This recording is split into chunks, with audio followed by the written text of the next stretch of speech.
Hello everyone, today we're talking about items that will make or break your games in Dota Underlords.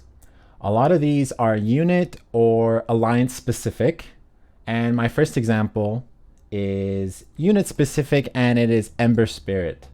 And the item is Battle Fury, which is a tier 3 item, but guaranteed it's much better than any tier 4 or tier 5 item you could put on Ember Spirit. And just as an example, here we've got two builds you might see in a lobby, and I'll show you what it looks like. Ember Spirit with Butterfly.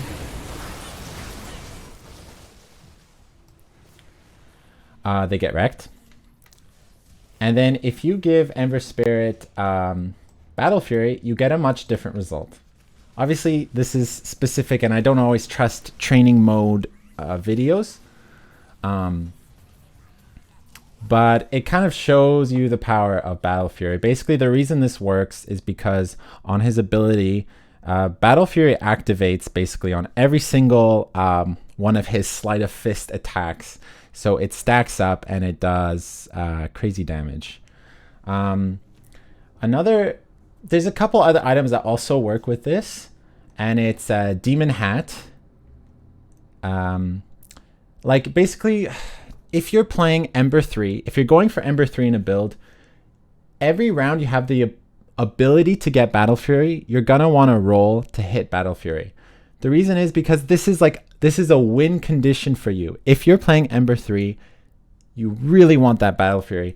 It's gonna help you so much versus cornered comps or hunter comps like this, especially if they barricades, which I didn't put on here, but basically it's your only way to make it through. So even if you have another good item that you want, like Mask of Madness, I mean, it depends, but usually I'm saying you're going to want to reroll every single time till you get that Battle Fury. That's how game changing this is.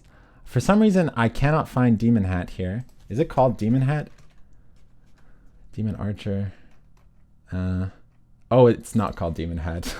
I'm very dumb. Oh, no, I'm not dumb. I shouldn't say that. Okay, so I actually didn't test this with Demon Hat. Oh my god. That damage is insane. I think that's because we already have a Doom on here. So, as we all know, having allied demons makes it even stronger. So, actually, in that case, Demon Hat was even better than Battle Fury. But Battle Fury is more consistent, right? It's just you want Battle Fury. Alternatives are, I would say Demon Hat is second best item, and Maelstrom is okay too, because like I mentioned, it activates on every single one of those procs of his Sleight of Fist. So it also ends up stacking up to decent damage. So it did 2,000. I think Battle Fury was 3. And in this particular example, Demon Hat did better than Battle Fury, but overall Battle Fury is what you want to go for. Okay. Next, we have Medusa and Kaden's Blade. Now, Kaden's Blade is a little bit overpowered at the moment. I would love if they did a little patch, just a little patch. Get rid of barricades and just knock Kaden's Blade down a little bit. I like Kaden's Blade because it does offer counterplay to builds like Brawnies, Knights, Warriors. It gives you a way out. It gives you a way to counter them, which I think is healthy. But this item is just too powerful, and I will tell you why. So this item, so the amount of attacks that you're doing doesn't matter. All that matters is the attack rate. And here you have Medusa with a very healthy attack rate of 1, and she has the Hunter Alliance, which if it's activated, gives her a high chance, 30% chance to quickly perform 2 attacks. Now, for any unit in the game, I'm talking Joel, maxed out, Omni 3-star, anything. It only takes her, I guess, 11 hits to kill that unit, right? And man, in the game, those hits stack up fast. If you have Troll Alliance active, which gives your units 20% attack speed, plus the Hunter Alliance, yeah, that attack speed is going to go crazy. And the other thing with Medusa is her passive ability is Split Shot, which means she's shooting extra arrows which is why Kane's Blade is especially good on Medusa. Yeah, basically she's just shooting an extra arrow, and just all those factors make Medusa by far the best Kaden's Blade carrier. Hunter, split shot, and high attack rate. But that being said, Kaden's Blade is just a broken item, so even if you don't have Dusa, it's still good. Shadow Shaman is a good option as well. Like I mentioned with the troll buff, you know, he gets plus 40 attack speed with the first level of the Troll Alliance, which is kind of crazy. And his attack speed is already 0.8, which is not horrible. But add that with the Troll Alliance, it's also very good. So basically hunters, trolls, anything with high attack rate, Kaden's Blade, it's just busted on that as well. All right, next up we have Slark and Mask of Madness or Satanic. Essentially, Slark, Satanic can definitely win you the game. He'll build up the stacks and then he'll start healing like crazy and it just snowballs. And then he heals up and then he gets hit again and then he heals up again. Because Satanic's cooldown is 10 seconds, which is not crazy. Like it is, there's fairly high chance that it will proc twice within one game, right? Mask of Madness similar. Basically you just want lifesteal on Slark. Because once his attack rate starts building up and the lifesteal starts happening, you're getting hit, but you're hitting so fast that you're healing up and you don't die. So it's very strong.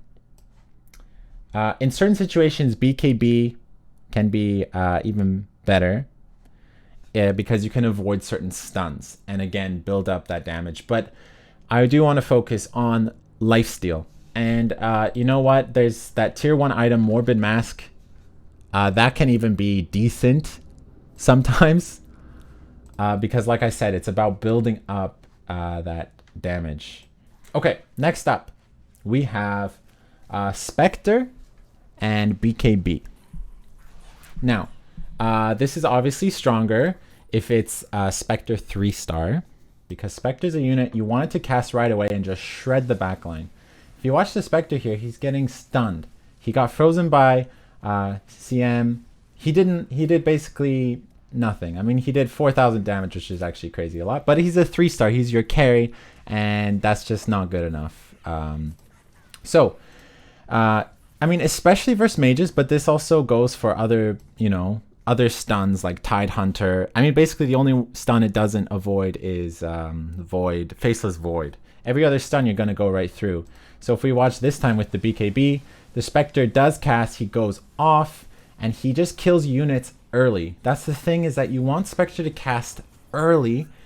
He gets that absurd damage buff from Demon when he casts, so he has double damage here. He just shreds units, and then the rest of your units can do the damage afterwards. So BKB, especially on Spectre 3, for the reasons I mentioned, he just gets in there, shreds, and then it's just an easier fight right away once you get rid of 2 units right off the bat. The next item I want to talk about is Vesture of the Tyrant. And this item is especially good on Puck when he has the Dragon Alliance activated because he has Phase Shift. Basically, Puck dodges a bunch of attacks, which means he lives for a long time. And if he lives for a long time and he has Vestures, then every unit around him lives for a long time. And it makes it a lot stronger. I'm going to stop setting up these training things because it just takes too flippin' long. But Vesture is good on any unit that will live a long time. So if you have a really chunky 3-star, for example, could be good on that, or something. I guess on Rubik it would be good too. I didn't even really think of that. But basically, any unit that's going to live a long time, Vestures can also really save you the game. It will definitely make a huge difference. You just can't go wrong picking Vestures, man. It's so strong. Okay, next up we have Terrorblade and a mana item. Again, I'm not going to set it up. It just takes too long. But basically, if you put Terrorblade in a corner surrounded by units that won't move, and if you give him any mana item, which is like Void Stone, Yule Scepter, or Scythe of the Vyse, the reason this is so strong is because of Terrorblade's range. Okay, so like I said, I don't want to use this anymore. It's just taking too long. But basically, if he gets locked in, Terrorblade won't move, but he'll still transform. And he can attack units from across the board, from any distance. And he's protected. So he's kind of like he's just going to plow through guys. And from so far away where he's protected, he's safe. It's just a really strong combination. So highly recommended. Another one is the Necro Book item, or what's it called? Oh God, Necronomicon. I just call it Necro Book. This item is really busted because these Brill Bruisers that it summons, they can stun units. So for example, I was talking about Slark with Satanic, right? If you get a couple Brill Bruisers on that Slark, even though the Brill Bruisers aren't that strong, they could stun the Slark, which is going to stop his healing, which is huge because then you can take him out before he heals up and kills your entire team. So this item can also really save your game, like I'm telling you. And basically, you want to put this item on units that have really short cooldowns. So that would be Batrider, Bristleback, Storm Spirit, and Puck. Those are all really good candidates for Necrobook. And like I mentioned, the Brill Bruiser stun. So it's really, really strong. It's kind of like Lone Druid's Bear, where Lone Druid's Bear has that entangle ability. Yeah, Entangling Claws have attack to entangle the target, rooting them and disarming them. So that is why Lone Druid also a really good item. And the next one on our list, which is Refresher Orb for Lone Druid. The reason being, I mean, Refresher is good for a lot of units. We're going to talk about a few more. But the cooldown for Lone Druid's ability is 60 seconds, which is crazy. You're not going to get 2 bears in a game naturally. So Refresher Orb completely negates that, and you get 2 bears. And like I mentioned with the Brill Bruisers, those stuns can save your life versus certain units. If you manage to entangle a hard carry like a Slark or a Spectre or an Ember, and that means that they don't get their abilities off because of your bear, it's huge. It's huge. It can change the entire game. Another unit that Refresher Orb is really strong on is Lykan 3-star. The reason being, at 3-star, he summons how many wolves? Like a bunch. Okay, so he gets 4 wolves on level 3. And then with Refresher Orb, he gets a total of 8 wolves. Which is like insane. And another reason this is really good is because, like I mentioned before, Medusa with Kaden's Blade, right? She's dealing 9 damage. And I said if you're facing Omni 3-star, if you're facing a Joel, it's crazy how fast she can shred through them. But if you're summoning these wolves and she's firing on the wolves, she's only doing 9% damage to the wolves, whereas other units would do crazy damage to the wolves and take them out way faster than a Kaden's Medusa would. So Lykan 3-star with Refresher Orb can really change your game, especially versus hunters when they have Kaden's Blade, because they're going to be focusing on the wolves rather than the units that are actually dealing the damage. And basically the wolves act as a buffer and your units can live longer and deal more damage. Refresher Orb, again, is just really strong on these 3-star units. Omni Knight, again, is crazy, especially because he deals pure damage. I don't know. I guess it doesn't say that here, but yeah, Omni Knight deals pure damage, so it goes through armor and stuff like that, right? So this can be really strong versus like bulky builds, and it just does a ton of damage, and it's just really strong. It kind of doesn't really have any like unique interactions as some of these other units like Ember Spirit with Battle Fury, but it's really strong. Oh yeah, it's also really strong on Shadow Shaman 3-star or Abaddon 3-star. Basically any of these 3 costs that you might actually be getting in your games. I only say that because like 4 costs, it's pretty much impossible. So 3-star, 3 costs is pretty much the best unit you're gonna get 3-starred, and Refresher Orb is really strong on a lot of those. Another one I wanted to talk about is Dragonlance Luna. Also just because it's like fun. Basically, when Luna has Dragonlance, her glaives, which bounce off all the units, will go all across the boards. We'll give her Dragonlance, and you can see her glaives are going to bounce all the way from Coddle to Doom. Whereas if you don't have, they're not going to bounce without Dragonlance. It's just kind of cool. It's not even the best item for Luna, I would say. Mask of Madness is really good, or Moonshard especially early game, Dragonlance is really strong, and it can be strong even towards late game. Luna is just kind of a busted unit, to be honest. She's really strong.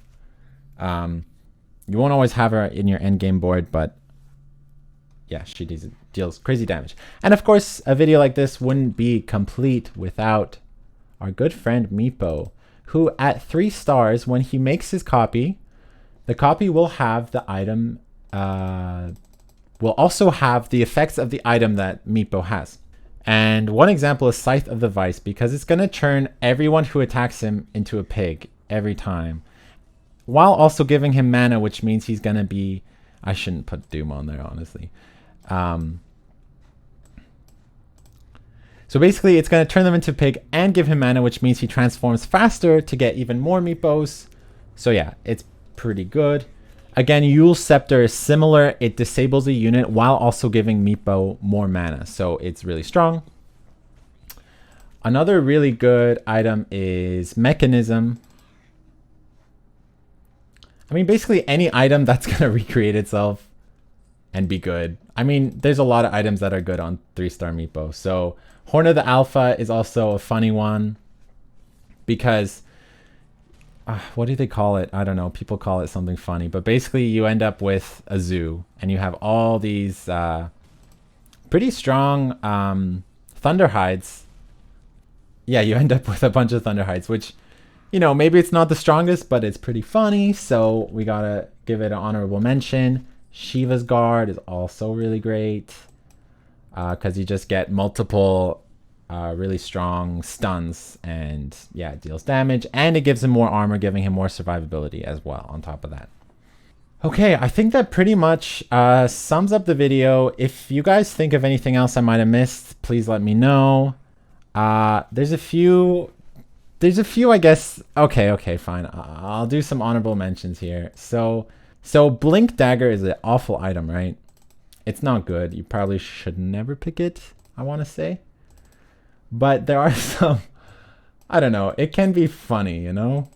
If you have a Blink Dagger on Luna 3-star, she's going to blink in there and pretty quickly hit everyone with the moonbeams. So it's kind of a meme. Like, imagine you do Luna 3-star with Assassins, right? So Luna's going to blink in right there with the Assassins, stun everybody, and it's just hilarious. And it's like something I've always wanted to pull off.